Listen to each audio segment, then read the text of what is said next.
So guys welcome back to micro classes. हमारी CCS university और Saharanpur university की BEd second year की classes चल रही हैं। आज का हमारा सब्जेक्ट है नॉलेज लैंग्वेज एंड करिकुलम, ज्ञान भाषा व पाठ्यचर्या। तो ज्ञान के बारे में हम पढ़ चुके हैं, अब हम भाषा के बारे में पढ़ेंगे, लैंग्वेज के बारे में। तो लैंग्वेज के ऊपर आपके बुक में 2 यूनिट है, यूनिट नंबर 2 और यूनिट नंबर 3, दोनों यूनिट लैंग्वेज के बारे में। तो इन दोनों यूनिट्स को हम एक साथ ही पढ़ेंगे क्योंकि इन दोनों में सिमिलर से टॉपिक पढ़ाए जाते हैं। तब आज का हमारा टॉपिक है भाषा, जिसे हम लैंग्वेज बोलते हैं। तो भाषा का क्या अर्थ होता है, भाषा कितने प्रकार की होती है, उसकी प्रकृति विशेषताएं क्या क्या होती है, भाषा का क्या महत्व होता है। मोस्ट इंपॉर्टेंट क्वेश्चन रहता है, लॉन्ग व शॉर्ट काफ़ी ज़्यादा बार पूछा जाता है, कुछ भी आ जाता है।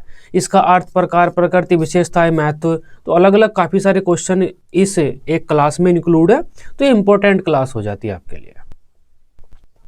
तब भाषा का अर्थ, मीनिंग ऑफ लैंग्वेज, ये मैंने फर्स्ट ईयर में पढ़ा दिया था टॉपिक। जो इंग्लिश वाले बच्चे होंगे और हिंदी वाले, मतलब आर्ट साइड से जो पढ़े होंगे बच्चे, वे जानते होंगे भाषा का क्या अर्थ होता है। तो साइंस वालों को थोड़ा सा बताना पड़ेगा। देखो, भाषा क्या होता है। भाषा एक माध्यम होता है जिसके द्वारा आप अपने विचार दूसरों के सामने रख सकते हैं। ऐसा कोई भी माध्यम, ऐसा कोई भी जरिया जिसके द्वारा आप अपने मन की बात दूसरों तक पहुंचा दें, अपने विचार दूसरों तक पहुंचा दें, उस माध्यम को हम भाषा कहेंगे। चाहे आप बोलकर अपनी बात दूसरों को बताएं, चाहे आप लिखकर अपनी बात दूसरों को बताएं, चाहे आप इशारों में अपनी बात दूसरों को बताएं। अगर आप अपनी बात को किसी भी तरीके से दूसरों तक पहुंचाने में सफल हो पा रहे हैं तो उस तरीके को, उस माध्यम को हम भाषा कहेंगे। सीधी सीधी सी परिभाषा है भाषा की। अब देखते हैं क्या लिखा हुआ है। भाषा वह माध्यम है जिसके द्वारा हम अपने भाव तथा विचार दूसरों तक पहुंचाते हैं तथा दूसरे उन्हें ग्रहण करते हैं। तो भाषा क्या माध्यम है? एक ऐसा माध्यम है जिसके द्वारा हम अपने विचार, भाव, फीलिंग्स दूसरों तक पहुंचाते हैं और दूसरे उसे ग्रहण कर लेते हैं, मतलब दूसरे भी उसे समझ लेते हैं। भाषा के द्वारा ही मनुष्य किसी नवीन विषय के बारे में जानकारी प्राप्त करता है तथा वह ज्ञान वह दूसरों तक पहुंचाता है। जब भी आप कोई नॉलेज लेना चाहते हैं किसी से भी, तो भाषा का ज्ञान आपको होना चाहिए। अगर आप बुक पढ़ना चाहते हैं तो उसके लिए भी आपको भाषा के ज्ञान की आवश्यकता पड़ेगी। तो अगर आपको भाषा का ज्ञान नहीं है तो आप नॉलेज भी नहीं ले पाएंगे, जानकारी भी नहीं ले पाएंगे अलग अलग चीज़ों के बारे में। इस प्रकार कहा जा सकता है कि भाषा अनुभव, भाव, विचार, ज्ञान आदि को अभिव्यक्त करने का एक सशक्त माध्यम है। भाषा शब्द के अगर शाब्दिक अर्थ की बात की जाए तो भाषा जो शब्द है वह संस्कृत भाषा के भाष नामक धातु से बना है, जिसका अर्थ होता है बोलना या कहना। अर्थात भाषा वह है जिसे बोला जाए, मतलब हम जिसे बोलते हैं, बोलकर कुछ कहते हैं तो वो भाषा होती है। लेकिन ये शाब्दिक अर्थ होता है जो कि संकुचित अर्थ होता है। व्यापक अर्थ तो ये होता है कि किसी भी माध्यम से हम अपनी बात कह दें तो भाषा होता है। लेकिन अगर शाब्दिक अर्थ की बात करें हम, शाब्दिक अर्थ सिर्फ हमारा मौखिक भाषा से निकलता है कि अगर हम बोलकर कोई बात दूसरों को बता रहे हैं वो शाब्दिक, तो वो हमारी भाषा हो जाती है। ये इसका शाब्दिक अर्थ होता है। इस प्रकार कहा जा सकता है कि अगर शाब्दिक अर्थ की बात करें हम, भाषा शब्द का अर्थ बोलने की प्रक्रिया से होता है, लेकिन यह सिर्फ भाषा का सामान्य अर्थ ही होता है। व्यापक रूप में जिस माध्यम से हम अपनी बात को दूसरों तक पहुंचा सकते हैं, दूसरों के सामने प्रकट कर सकते हैं, वह भाषा कहलाती है, चाहे तो बोलकर, चाहे लिखकर, चाहे संकेतों के द्वारा। अतः वह माध्यम जिसके द्वारा हम अपने विचार तथा भाव दूसरे व्यक्तियों तक पहुंचाते हैं भाषा कहलाती है। तो भाषा का अर्थ अब आपको स्पष्ट होगा, आप अपने तरीके से लिख सकते हैं पेपर में। आप बोलकर भाषा का प्रयोग कर सकते हैं, लिखकर भाषा का प्रयोग कर सकते हैं, इशारों में भी प्रयोग कर सकते हैं। आप किसी को अगर चुप करना चाहते हैं तो अपने मुंह के आगे, होठों के आगे उंगली रख सकते हैं, वो चुप हो जाएगा। तो ये हमारी क्या होती है? सांकेतिक भाषा होती है। संकेतों के द्वारा हम अपनी बात दूसरों तक पहुंचा रहे हैं, तो ये भी हमारी एक भाषा ही होती है। परिभाषा, भाषा की परिभाषा की बात कर लेते हैं। 3 परिभाषा यहाँ लिखी हुई हैं, आप कोई भी 2 लिख सकते हैं। रामचंद्र शर्मा ने क्या कहा है? मुख से उच्चारित होने वाले शब्दों और वाक्यों आदि का वह समूह जिसके द्वारा मन की बात बताई जाए भाषा कहलाता है। तो यहाँ पर भी हमारी मौखिक भाषा के बारे में बताया गया है, मुख से बोल रहे हैं हम। स्वीट ने क्या कहा है? ध्वन्यात्मक शब्दों द्वारा विचारों को प्रकट करना ही भाषा कहलाता है। यहाँ पर भी हमारी मौखिक भाषा की बात ही हो रही है। महर्षि पतंजलि के अनुसार जो वाणी वर्णों से व्यक्त होती है उसे भाषा कहते हैं। तो जनरली हमारी जो परिभाषाएं हैं, भाषाविदों ने कहा है, वो पहले की हमारे पास कथन है, उसमें मौखिक भाषा के बारे में ज़्यादा बात की गई है। अतः कहा जा सकता है कि भाषा एक संरचित प्रणाली है जिसमें व्याकरण और शब्दावली शामिल होती है। यह एक प्राथमिक साधन है जिसके जरिए इंसान मौखिक और लिखित दोनों रूपों में अर्थ व्यक्त करता है। इसके साथ ही इसे संकेतों के जरिए भी व्यक्त किया जा सकता है। तो संकेतों के जरिए मतलब जो हमारे ये लेटर्स हैं ए, बी, ए, आ, ये हमारे संकेत ही तो हैं। एक छोटा सा संकेत है ये, इसे हम समझ लेते हैं, इसका तो साउंड ये है, तो संकेत ही तो है। इसके अलावा जो हमारे हैंड जेस्चर है में भी हमारे संकेत होते हैं, हाथों का इशारा हम करके अपनी बात बता देते हैं। तो भाषा को हम लिखित व मौखिक रूप में प्रयोग कर सकते हैं और संकेतों के द्वारा भी हम इसे व्यक्त कर सकते हैं। भाषा एक सामाजिक व्यवस्था और व्यवहार है। भाषा का ज्ञान ही हम इंसानों को जानवरों से अलग करता है। जानवरों के पास भाषा का ज्ञान नहीं होता, लेकिन हमारे पास भाषा का ज्ञान होता है जो हमें जानवरों से अलग करता है। भाषा की प्रक्रिया में दो क्रियाएं मानी जाती है, एक उत्पादन, एक ग्रहण। देखो, जब भी हम भाषा का प्रयोग करते हैं तो दो प्रक्रियाएं होती है उसमें। कोई तो भाषा का उत्पादन करेगा और कोई दूसरा व्यक्ति होगा जो उस भाषा का ग्रहण करेगा। तो दोनों प्रक्रियाएं हमारी भाषा में होती हैं। कोई व्यक्ति अपनी बात को ध्वनि संकेतों आदि के माध्यम से उत्पादित करता है और दूसरे उन संकेतों का अर्थ समझकर भाषा को ग्रहण करते हैं। भाषा की प्रक्रिया में संकेत चिन्हों का विशेष महत्व है। संकेत चिन्ह आप कोई भी मान सकते हैं, जो आपके लेटर्स हैं, अल्फाबेट, ये भी संकेत चिन्ह ही है। मौखिक भाषा में विभिन्न ध्वनियों का प्रयोग किया जाता है, वहीं भाषा के लिखित रूप में उन्हीं ध्वनियों को लिखित प्रतीकों में व्यक्त कर दिया जाता है जिन्हें हम लेटर बोलते हैं, वर्ण। तो मौखिक भाषा में हम काफ़ी सारी ध्वनि का प्रयोग करते हैं, जैसे ए, ई, ऊ, न, मैं। तो अलग अलग ध्वनि, अलग अलग साउंड बोलते हैं हम बोलते टाइम। जब हम उसी भाषा को लिखते हैं तो इन्हीं साउंड को हम प्रतीकों में बदल देते हैं कि हम ए, ये जो हमारी साउंड है ए, इसे हम ऐसे लिखेंगे। ऐसे हमने इसको इंडिकेट कर दिया कि ए को हम ऐसे व्यक्त करेंगे, अगर आ ये होगा तो हम इसे ऐसे व्यक्त करेंगे। तो ये हमारे में साउंड ही तो है। साउंड को हम लेटर्स में कन्वर्ट ही तो कर रहे हैं, प्रतीकों में। अगर हमारी मर्जी है हम ये भी कह सकते हैं ए, इस साउंड को हम ऐसे व्यक्त करेंगे, आ इसे हम ऐसे व्यक्त करेंगे, और सबको हम बता दें कि इसे ए बोलना है, इसे आ बोलना है, तो हम ऐसे लिखना शुरू कर देंगे। क्या फ़र्क पड़ रहा है? तो इनका अपना कोई अस्तित्व नहीं है, इनका अपना कोई महत्व नहीं है। बस हमने इन प्रतीकों के साथ साउंड जोड़ दिया है कि इसका साउंड तो ये होगा, इसका साउंड ये होगा, तो इन्हें हम क्या बोलते हैं? लेटर। तो जो हमारी मौखिक भाषा होती है उस भाषा की ध्वनियों को हम प्रतीकों के माध्यम से लिखित भाषा में व्यक्त करते हैं। अब भाषा के प्रकार की बात कर लेते हैं। भाषा 3 प्रकार की होती है, या भाषा के 3 रूप हमें जनरली देखने को मिलते हैं: मौखिक भाषा, लिखित भाषा, सांकेतिक भाषा। तीनों के बारे में अब हम बात करते हैं। वैसे तो आप जानते ही हैं मौखिक, लिखित और सांकेतिक भाषा क्या होती है। मौखिक भाषा वर्बल लैंग्वेज, भाषा का वह रूप जिसमें एक व्यक्ति बोलकर अपने विचार प्रकट करता है तथा दूसरा व्यक्ति सुनकर उसे समझता है, मौखिक भाषा कहलाती है। ये मौखिक भाषा है। लिखित भाषा क्या होता है? जिसमें एक व्यक्ति लिखकर अपने विचार प्रकट करता है और दूसरा व्यक्ति उसे पढ़कर, लिखित रूप को पढ़कर भाव ग्रहण करता है, वो भाषा का लिखित रूप होता है। तीसरा होता है हमारा सांकेतिक भाषा, साइन लैंग्वेज। जब संकेतों के द्वारा अपने मन की बात बताई जाती है तथा दूसरों को समझाई जाती है तो वो सांकेतिक भाषा कहलाती है। जैसे हमारी ट्रैफिक लाइट होती है, ये सांकेतिक भाषा होती है। लाल बत्ती जलती है तो हम समझ जाते हैं कि रुकना है, येलो बत्ती जलती है हम तैयार हो जाते हैं, ग्रीन बत्ती जलती है तो हम अपनी गाड़ी लेकर आगे निकल जाते हैं। तो संकेतों के द्वारा हम अपनी बात दूसरों को बता पा रहे हैं, तो ये क्या हुआ? सांकेतिक भाषा हुई। कोई ज़्यादा बोल रहा है, आप उसे आंखें दिखा सकते हैं, वो चुप हो जाएगा, तो ये क्या हुई? सांकेतिक भाषा हुई। आप हाथ से हाई हेलो करते रहते हैं, ऐसे चुप कर देते हैं किसी को, या हाथ से मुक्का दिखा देते हैं गुट बनाकर डराने के लिए उसे, तो वो क्या है? सांकेतिक भाषा है। क्योंकि आप इशारों के माध्यम से कुछ बता रहे हैं और दूसरे उसे समझ भी पा रहे हैं, तो वो भाषा हुई। कौन सी भाषा? सांकेतिक भाषा हुई। इसे हम न तो मौखिक भाषा कह सकते न लिखित भाषा कह सकते। ये भाषा का तीसरा रूप होता है सांकेतिक भाषा। अब बात कर लेते हैं भाषा की प्रकृति व विशेषताएं। अब आपके पेपर में जैसे भी आए, लॉन्ग में आए तो इनको एक्सप्लेन कर देना, शॉर्ट में आता है तो पॉइंट बनाकर आप अपनी मर्जी से कैसे भी लिख सकते हैं इसे। देखो, भाषा एक अर्जित संपत्ति है, पैतृक संपत्ति नहीं है। पैतृक संपत्ति क्या होता है? जो आपकी धन वगैरह आपके पिता से आपको पैतृक रूप में प्राप्त हुआ है, आपका घर हो गया, आपकी जमीन हो गई, तो पैतृक रूप में आपको प्राप्त हुआ है। लेकिन भाषा इस तरह से पैतृक रूप में आपको नहीं प्राप्त हुई। आप पैदा हुए हैं, आपने भाषा सीखी है, वो आपने दूसरों को सुना बोलते हुए, जैसे जैसे दूसरे बोल रहे थे ऐसे ऐसे ही आपने बोलने की कोशिश की। तो भाषा एक अर्जित संपत्ति है, इसका आपने अर्जन किया है, एक्वायर किया है, इसे सीखा है आपने, डायरेक्ट आपके पिता से आपको प्राप्त नहीं हो गई है।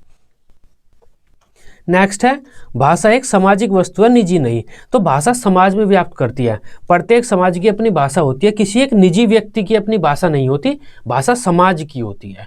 और समाज में रहकर ही आप दूसरों से बातचीत करते करते सामाजिक भाषा का अर्जन करते हैं, सामाजिक भाषा को सीखते हैं। तो भाषा एक सामाजिक वस्तु है, निजी नहीं। ये आपके वेरी शॉर्ट में भी आ जाते हैं छोटी छोटी बातें कि भाषा कैसी वस्तु है, अर्जित है या पैतृक है, सही गलत में भी आ जाता है। भाषा निरंतर अभ्यास के द्वारा अर्जित की जाती है। तो भाषा का अर्जन करने के लिए देखो, भाषा क्या है, एक स्किल है, कौशल। भाषा एक स्किल है। हमने लास्ट क्लास में पढ़ा था अभी फर्स्ट यूनिट में इसी सब्जेक्ट की कि कौशल क्या होता है। कौशल एक ऐसी चीज़ होती है, एक ऐसी एक्टिविटी होती है जिसे हम बार बार प्रयास के द्वारा सीखते हैं। जैसे डांस करना, बोलना, क्रिकेट खेलना, कोई मशीन चलाना, हमें बार बार प्रयास करना पड़ता है। तो भाषा भी एक स्किल है। ये लाइन यहाँ पर लिखी हुई है आपके। तो भाषा एक कौशल है, और एक कौशल को सीखने के लिए हमें बार बार प्रयास करना पड़ता है, और बार बार प्रयास के द्वारा हम इसे अर्जित करते हैं। भाषा क्या है, एक सिस्टम है, निकाय। भाषा का एक पूरा सिस्टम होता है कि ये हमारा देखो सेंटेंस होगा, सबसे पहले सब्जेक्ट आएगा, वर्ब बाद में आएगा, बीच में ऑब्जेक्ट आएगा, हेल्पिंग वर्ब सबसे लास्ट में आएगा। इस तरह से भाषा का पूरा एक सिस्टम होता है।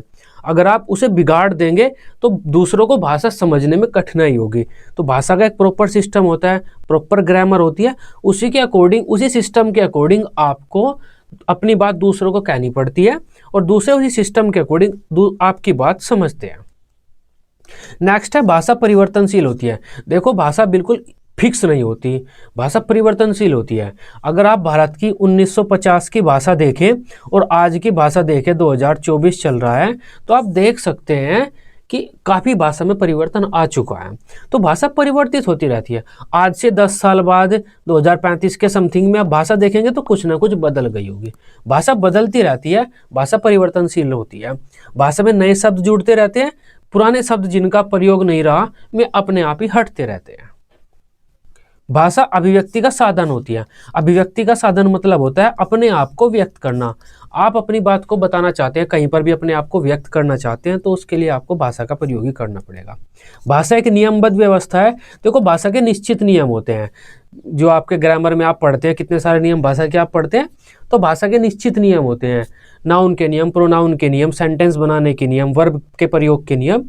तो उन्हीं नियम के अकॉर्डिंग आपको भाषा का प्रयोग करना पड़ता है। नियम तोड़ेंगे आप, दूसरे भाषा नहीं समझ पाएंगे।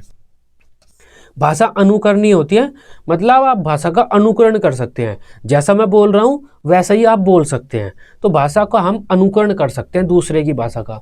अगर इंग्लिश आप नहीं बोलना जानते और इंग्लिश में एक लाइन मैंने बोली, तो आप उस लाइन को बोल सकते हैं, तुरंत सुनकर आप उसे बोल सकते हो। तो आप भाषा का अनुकरण कर सकते हैं, और अनुकरण के द्वारा ही बच्चे भाषा को सीखते हैं। भाषा विकास का साधन होती है। देखो, आप जैसे बड़े होते हैं, 2 साल के होते हैं, तो आप भाषा बोलने लगते हैं। अब आपकी भाषा में ही आपका विकास किया जाता है। जो बात आपको बतानी होती है आपकी भाषा में आपको बताते हैं। विद्यालय में आप जाते हैं तो आपकी भाषा में आपको विभिन्न विषयों का ज्ञान प्रदान किया जाता है। तो भाषा विकास का साधन होती है। भाषा के द्वारा ही हमारा सामाजिक आर्थिक काफ़ी विकास होता है। नेक्स्ट पॉइंट है हमारा, भाषा में ध्वनि संकेतों का प्रयोग किया जाता है। देखो, ये बात मैं आपको बता चुका हूँ। काफ़ी सारे हमारे ध्वनि संकेत होते हैं, ए, आ, इसे ऊ कहेंगे। तो ये हमारे ध्वनि संकेत हैं। ये संकेत हैं जिनसे हमने एक ध्वनि जोड़ी हुई है। सबसे पहले हमारे पास साउंड होता है। साउंड को हमने इन लेटर के साथ जोड़ दिया है। हमारी मर्जी, हम इसे भी ई कह सकते हैं। इसका जो साउंड होगा वो ई, ये होगा ई, ये वाला, हमारी मर्जी। तो इसका कोई फिक्स साउंड नहीं है, बस हमने इसको ऊ साउंड से जोड़ दिया है। तो भाषा के अपने ध्वनि संकेत होते हैं। भाषा अपनी सभ्यता को संजोए होती है। तो देखो, कोई भी आप लैंग्वेज उठाकर देख लीजिए, उसकी जो लिटरेचर होता है वो उठाकर देख लीजिए, आपको आपकी भाषा की, किसी भी समाज की भाषा की में, किसी समाज के भाषा के जो लिटरेचर है उसमें उस समाज की सभ्यता की झलक देखने को मिलेगी। हमारा लिटरेचर देख लीजिए, कृष्ण जी के बारे में है, हमारे रामचंद्र के बारे में उसमें लिटरेचर में काफ़ी कुछ लिखा हुआ है, महाभारत के बारे में काफ़ी कुछ लिखा हुआ है। हमारी समाज कैसा है, भारतीय समाज कैसा है, अलग अलग भागों में विभाजित है, तो उसके बारे में काफ़ी लिटरेचर है। तो जो भाषा होता है वो एक तरह से अपनी सभ्यता को संजोए हुए होती है। प्रत्येक भाषा की अपनी लिपि होती है। लिपि क्या होता है? लिखने का तरीका। जो हमारा अल्फ़ाबेट होता है वो भाषा की लिपि होती है। लिपि वो होती है, वे प्रतीक होते हैं लिपि जिनमें हम भाषा को व्यक्त करते हैं। ये जो हमारा अल्फ़ाबेट होता है, वर्णमाला, वो हमारी लिपि होती है। प्रत्येक भाषा का अपना व्याकरण तथा शब्दकोश होता है। तो वही बात है, सिंपल सी बात है, प्रत्येक भाषा का अपना व्याकरण होगा और अपना शब्दकोश होगा। इंग्लिश में हम कैसे लिखते हैं सेंटेंस को? Subject plus verb plus object. ये ओ तो किसी एंगल में लग रहा, तो subject plus verb plus object. वही हिंदी की अगर हम बात करें तो हम subject plus object plus verb हो जाता है। तो चेंज हो जाता है अलग अलग लैंग्वेज में। प्रत्येक भाषा के अपने नियम होते हैं, अपना एक सिस्टम होता है, अपने ग्रामर होती है। तो ये हमारी कैरेक्टरिस्टिक्स थी भाषा की। आप अपने शब्दों में लिख सकते हैं, आसान से पॉइंट है ये, तो एक्सप्लेन कर देना आप अगर लॉन्ग में आता है तो पेपर में। नेक्स्ट बात कर लेते हैं, भाषा का क्या महत्व होता है, भाषा के क्या कार्य होते हैं, भाषा की क्या भूमिका रहती है, हम भाषा क्यों सीखते हैं, भाषा का क्या इंपॉर्टेंस होते हैं। अब इसे देख लेते हैं हम। सबसे पहला है, भाषा अभिव्यक्ति का साधन है। मतलब हम भाषा के द्वारा अपने आप को व्यक्त कर सकते हैं, अपने विचारों को दूसरों को बता सकते हैं, अपने मन की बात दूसरों तक पहुंचा सकते हैं। भाषा दूसरों को जानकारी व निर्देश देने में सहायक होती है। भाषा के द्वारा हम कोई जानकारी दूसरों को बता सकते हैं या इंस्ट्रक्शन, निर्देश दे सकते हैं हम कि आपको अपने जीवन में क्या करना है, क्या नहीं करना है। भाषा अंतःक्रिया करने में सहायक होती है। अंतःक्रिया का मतलब होता है आप कोई बात दूसरों के साथ शेयर कर रहे हैं और दूसरे अपनी बात को आपके साथ शेयर कर रहे हैं। अंतःक्रिया आप कर सकते हैं दूसरों के साथ भाषा के द्वारा। भाषा ज्ञान के संरक्षण, प्रचार प्रसार में सहायक होती है। आपके पास कोई ज्ञान है, आप उसे एक किसी पुस्तक के रूप में लिख सकते हैं, तो वो भाषा के रूप में आपने अपने ज्ञान को सुरक्षित कर दिया। अब दूसरे उसका प्रचार प्रसार भी कर सकते हैं। अगर आप किसी ज्ञान का प्रचार प्रसार करना चाहते हैं अपने, तो आपको लेक्चर देने पड़ेंगे बड़े बड़े समूह के पास जाकर, तो भाषा का प्रयोग करना पड़ेगा। भाषा के द्वारा आप अपने ज्ञान को सुरक्षित रख सकते हैं, उसका प्रचार प्रसार भी कर सकते हैं। भाषा दूसरों की बातों व भावनाओं को समझने में सहायक होती है। दूसरे क्या बात कर रहे हैं, उनके क्या विचार हैं, क्या इमोशंस हैं, अगर आप भी उनकी भाषा को जानते हैं तो आप समझ सकते हैं। तो दूसरे की बात को समझने में सहायता करती है भाषा। भाषा ज्ञान प्राप्ति का साधन होती है। देखो, आप ज्ञान प्राप्त करना चाहते हैं, कैसे प्राप्त करेंगे? दूसरों के पास जाएंगे और उनसे कहेंगे कि हमें ज्ञान प्रदान करो, तो वे बोलकर आपको बताएंगे। अगर भाषा ही नहीं आती तो आप समझ नहीं पाएंगे। तो इस तरह से भाषा एक माध्यम होती है ज्ञान प्राप्ति का भी। इसके अलावा अगर कोई लिखित पुस्तक आपके पास है, आप उसे पढ़ना चाहते हैं, तो पढ़ने के लिए भी आपके पास भाषा का ज्ञान होना चाहिए। तो पढ़ने के लिए भी भाषा का ज्ञान जरूरी है। तो मतलब क्या हुआ? ज्ञान प्राप्ति में भाषा अहम योगदान देती है।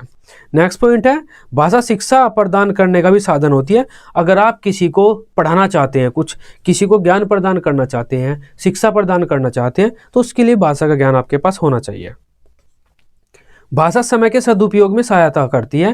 देखो, आप बोर हो रहे हैं, कुछ काम आपके पास करने के लिए नहीं है, तो आप कोई किताब पढ़ सकते हैं। तो ये क्या हुआ? समय का सदुपयोग हो गया आपको ज्ञान भी मिला, आपका मनोरंजन भी हो गया और आपका समय का सदुपयोग भी हो गया। भाषा चिंतन का माध्यम होती है। देखो, ये लाइन इंपॉर्टेंट है। भाषा और चिंतन हमेशा एक साथ चलते हैं। अलग अलग मनोवैज्ञानिक अलग अलग बात कहते हैं। कोई कहता है पहले भाषा आती है, चिंतन बाद में आता है। कोई कहता है चिंतन पहले आता है, भाषा बाद में आती है। जनरली हम कह सकते हैं भाषा व चिंतन एक साथ चलते हैं। चिंतन का मतलब होता है अपने मन में सोच विचार करना, कुछ चीज़ सोचना। भाषा क्या होती है?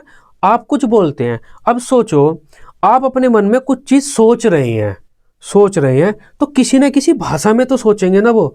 जैसे आप अपने मन में सोच रहे हैं, मैं घर जाऊंगा, घर जाने के बाद सबसे पहले टीवी चलाऊंगा मैं, क्योंकि मैच आ रहा है आज। ये मन में सोच रहे हैं आप, तो हिंदी में सोच रहा हूँ ना मैं, तो आप किसी भाषा में तो सोचेंगे।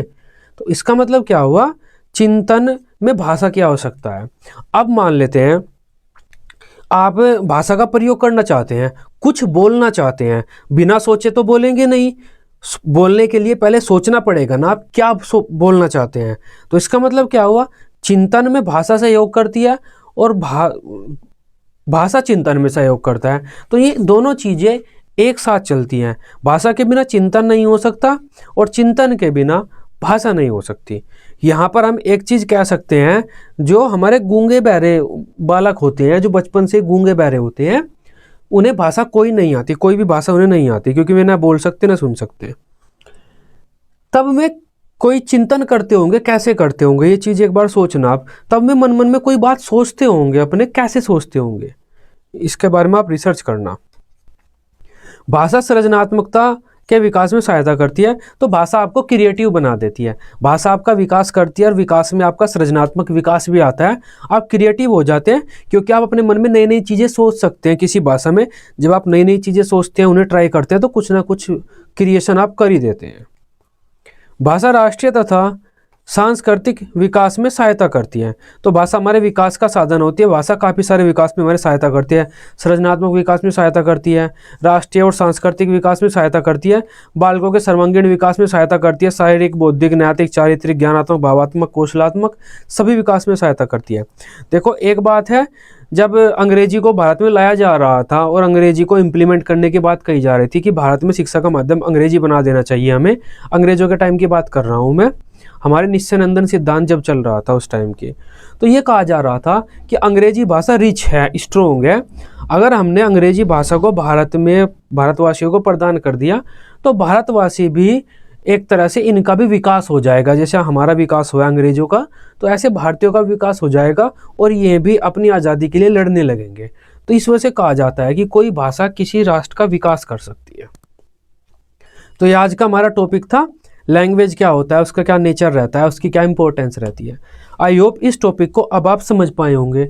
वीडियो अच्छी लगी हो, आप इसे अपने बीएड ग्रुप में दोस्तों के साथ शेयर कर सकते हैं। बीएड की सभी सब्जेक्ट की डेली रेगुलर क्लासेस लेने के लिए इस चैनल को सब्सक्राइब कर सकते हैं। Till then, bye bye, take care.